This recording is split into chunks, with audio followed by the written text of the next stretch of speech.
My name's Bill Anderson.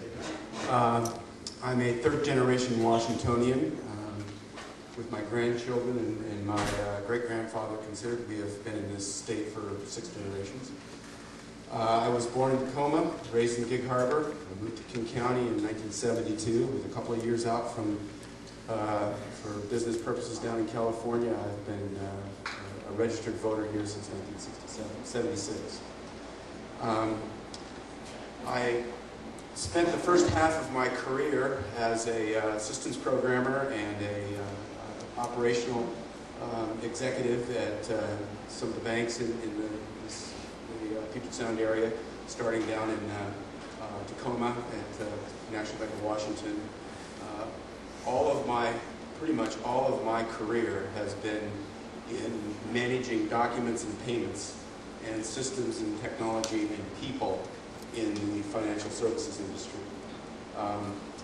The similarity between financial services and the voting process is quite simply that checks, future contracts, are very important documents. They have very important requirements. They have very important requirements to have the maker or the writer's intent properly encoded, and checks and votes do as well.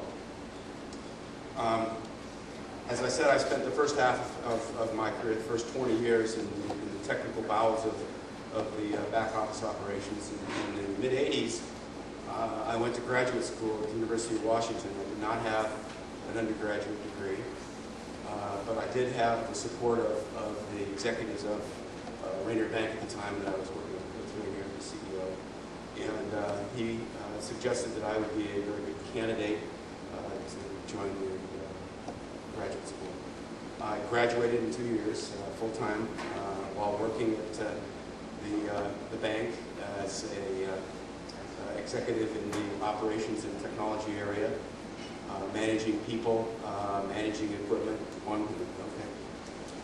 Very high stress, very, very time-sensitive operation. Many people. After I graduated from the U, I did start to move up the management chain and eventually became senior vice president of all of back operations at Seafirst Bank. 1,300 people, $100 million in budget. We had deadlines to process 3 to 5 million checks a night. We had what amounts to election night every night that we had to process checks. They all had to be out on time. We had 8 hours to do it.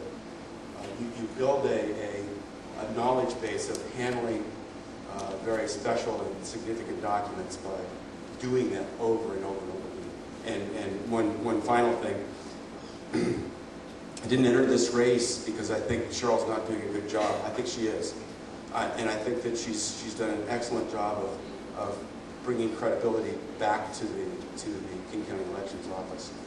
I entered it because, as a private citizen, as someone who spent a lifetime in managing the socio-technological problems associated with handling things that are precious to people, I took a look at the systems, the technology, the vendors, the processes, procedures that are in the elections arena, and I got to tell you, it's a national disgrace. For a country as big as we are, as powerful as we are, as sophisticated as we are, we put a man on the moon, and we can't count votes. I mean, that's silly. That's absolutely silly. And we're faced with, here in King County as well as throughout the United States, a crisis of confidence. There is a very big issue here that the technology is just not up to the standard that we expect in auditability and accuracy. And that's not an unsolvable problem. Other industries have solved that problem. I think that I know enough about technology and social problems and social interaction with technology, I should say, that I understand how to solve this problem.